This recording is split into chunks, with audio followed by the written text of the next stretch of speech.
But as I'm up here showing you guys this, you should be able to point out which walls are load bearing and which walls aren't. What's going on, everybody? Welcome back to a brand new video. Today I want to go over how to identify and understand what is load bearing when it comes to your walls in your home. The rough framing of your home makes up the outside portion, the perimeter of your home, but it also makes up the dividing walls, the partition walls in your home. If we didn't have any of these partition walls, I would have one big open floor plan and we wouldn't have bedrooms or a living room.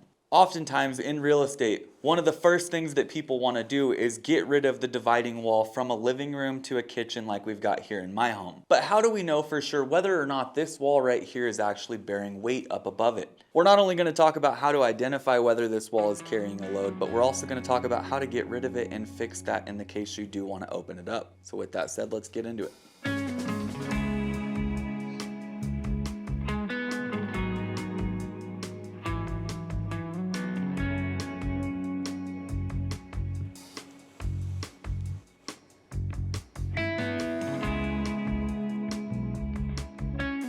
Now, before we get too far into the video today, I always suggest consulting with a structural engineer in your local area that understands what you're trying to do. I've seen a lot of undersized beams that span way too far of a distance that will eventually sag and cause problems. I've also seen a lot of people swap out load-bearing walls and put beams in, but they don't support it down at the foundation. We're going to talk more about that in just a bit. Now, before we get into the wall system, you need to understand that the load path is huge in construction. We have what we call a live load and we have what we call a dead load in construction. A live load is a variable that's changing, such as the rain, the wind, the snow piling up on your roof. Or an interior live load would be the furniture that you have, the appliances, the people, and more. Whereas a dead load is the building materials that it takes to build a home, such as your roofing, your siding, your windows, your flooring, and more. A dead load does not change. That is a fixed variable, whereas a live load is a variable that can change. The snow can pile up more. The rain could come down heavier. If you can understand live and dead loads in construction, you're already miles ahead of your peers. So let's get into this wall here and talk a little bit more about it. Not every wall is going to be load bearing. Let's talk about the wall that I've got just to my left here. I'll show you guys a quick example of what a non-load bearing wall looks like on top as opposed to a load bearing wall. Now you can see in this wall right here, the only thing that we have on top of it is a slim piece of 1x6 that's going to act as a drywall backing so that when the lid gets done, they have something to screw up into. Other than that, there's nothing on top of it. There's no kickers coming down from the roof. There's no post going up to a beam. There's nothing at all. And this could be observed from up in your attic space. The same way that we can look up at the top of this wall from our attic space and see that we have multiple kickers for the roof system landing directly on top of it. We also have a split in the ceiling joist right on top of our wall. Here's the reason that happens. I'm 10 foot from this wall that you guys are under to this wall here. I'm 18 feet from here to the front of the building. That is a 28-foot span. They do not make common material that's 28 feet long that you would put in here to span the whole entire thing. That's why oftentimes homes have these dividing walls in between these long spaces like this, is to where they can properly span and achieve what they need to achieve, which is creating a ceiling. So since they didn't have 28-foot long material, which wouldn't span this distance anyways, they went ahead and broke their joist right on top of this. They also kicked the roof off direct down on top of the wall as well. So not only do we have our ceiling joist landing on there, but we have those kickers coming off at an angle supporting our roof system. If we were to take out this wall right now without anything else being done, our roof system would sag, our ceiling joist would fall because they have no support whatsoever, and it would be a disaster. So how do you get around that? All right, you guys, so for the last year or two, I've been using Crescent tools quite a bit. I have their hammers, multiple different kinds. I've got their nail pullers, their aviation snips for any of my sheet metal or drip edge that I'm doing. And the most common asked question I've gotten in the last year is about this square right here, this 2-in-1. I love this thing. This was a game changer. My pop switched to it, my grandfather switched to it, all kinds of people I know switched to it because you no longer have to carry that 12-inch. So one of you guys down in the comments below is gonna get hooked up with everything that I've been using from Crescent. Now here's the thing, there's so many different tools that I'm giving to you guys as the viewer that I had to make a list just to remember them myself. All you have to do is use the keyword Crescent down below. You can tell me what tool you look forward to using most. You can tell me which one you think you're gonna use first, whatever it may be. Please make sure the word Crescent is spelled right and you're not spelling croissant. The spelling for it is in the description down below along with across the screen. I'm giving back to you guys a Crescent wood handle hammer, a Crescent cat's paw, a Crescent nail puller tool, which is this little roller tool that's super rad for pulling out nails on demo. crescent shears, crescent aviation snips, red, green, and yellow there. You'll have the cable cutters, the adjustable 12-inch wrench. You'll get the night eye tape measure that I've used for a while, along with the crescent utility knife. That right there is enough tools to load your toolbox and you'll have whatever it is you need. Subscribe to the channel, leave a like on this video, and let me know what you're gonna do with the tools, or let me know what tool you look forward to using most, whatever it may be. Just use the word Crescent. Now, I want to give a huge shout out to Crescent Tools for sponsoring the Matt Bangs Wood channel over the last year and a half. It's been awesome working with them. Looking forward to doing more. Back to the video. If we get rid of this wall, we need to find a way to replicate the support that the joist and those kickers got from originally having this wall here. The way that we can do that, and once again, consult a structural engineer because they'll help you with all of this, is to install a post in this exterior wall right out here, right at the end of the wall, and install another post in this corner right back over here. That post is gonna get installed all the way up to the top of the top plates. It's gonna flush out all the way through. The reason for that is we're gonna be installing a flush mount beam. That beam will then run from on top of this post over here to the top of this post right over here. This beam would be directly in line with where this existing wall is. You would then cut back on both sides, the joist and the braces that we have up on that roof system, and they would then fasten direct to the side of the beam that we install. That beam, depending on the span that you have and the weight that you're carrying up above, can vary. On small spans, I've seen things such as 11 7/8 LVL being installed, and on bigger projects, I've seen massive glue lams go in that hold up the weight of the world. So the order of operations would be shoring up this section here all the way through, shoring up on the other side all the way through. Give yourself some room to work. Once you're shored up, you know that you could safely take out this wall here. Once this wall was removed here, you'd set your post in the corner, set your post in the corner.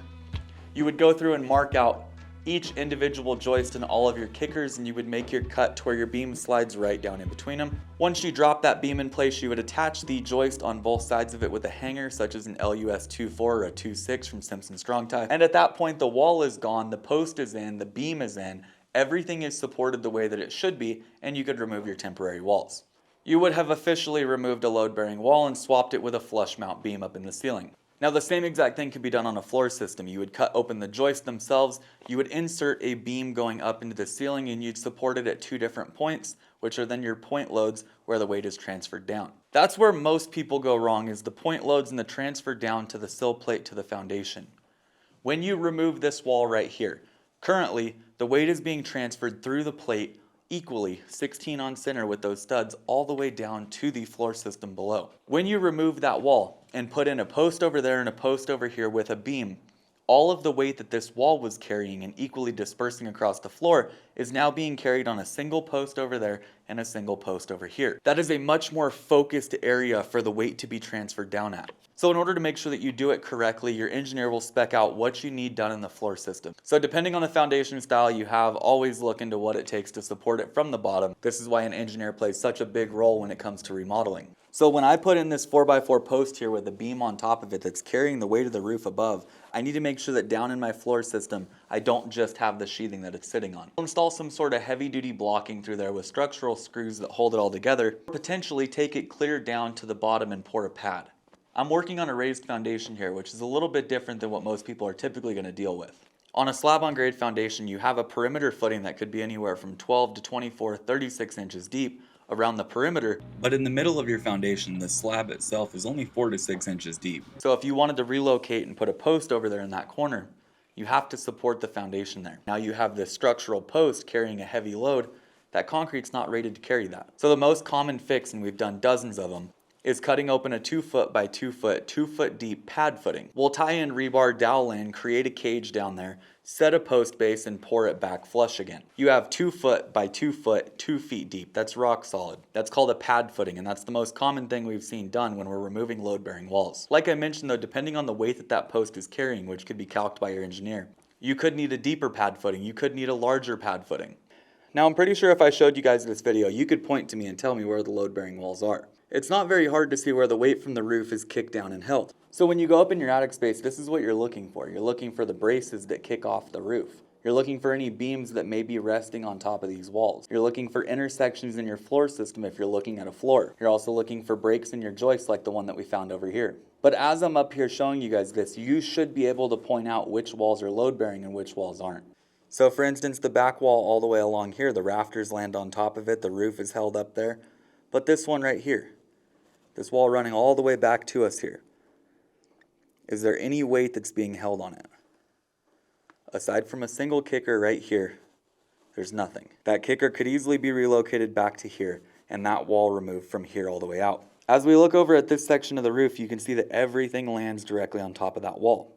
In order for us to properly get rid of that, we're going to have to swap in that beam. If we look at this side of the building, it's the same exact way. That wall runs all the way through and the kicker doesn't land until this intersecting wall here. So in theory, you could remove that whole wall over there because it's not carrying weight. Now this wall that we've got going all the way through here, you can see the kickers land directly on top of it. The weight of the roof from up above, the live and the dead loads, are held right on top of this wall. So on both sides of my bathroom, here and here, along with this section here and this section here, adding in the one that goes across from my living room into my kitchen, those are the load-bearing walls that I have in this house. Now climbing up into the attic is one of the easiest ways to identify what's load-bearing in a house. Depending on how your home is constructed, there's going to be multiple different spots of your home that carry weight all the way down to the foundation. And identifying these and properly knowing what you're doing is key to any remodel project. So before you guys get into some full gut renovation and your home looks like this except for it's on the ground in a pile of sticks, I highly suggest you talk to an engineer. Let them know what you're planning on doing. They'll be able to help you out a ton and explain that load path, explain the transfer of weight from top down, and they'll be able to guide you to a successful renovation. But that's going to be a wrap on today's video on load-bearing walls, on the load transfers, swapping in a beam. It's a quite simple process, but you need to make sure that you're doing it correctly and that everything is accounted for. Stay tuned because on this build, you're going to get to see me swap out the load-bearing wall here for a flush mount beam. I'm also cutting out all the ceiling joist over here, vaulting this section, cutting out the ceiling joist from over here and vaulting that section, along with a handful of other things. If you guys enjoyed today's video, please leave a like on it, hit that subscribe button down below. I appreciate it a ton. It helps out the channel tremendously. Keep learning, keep building, and I will see you guys in the next one.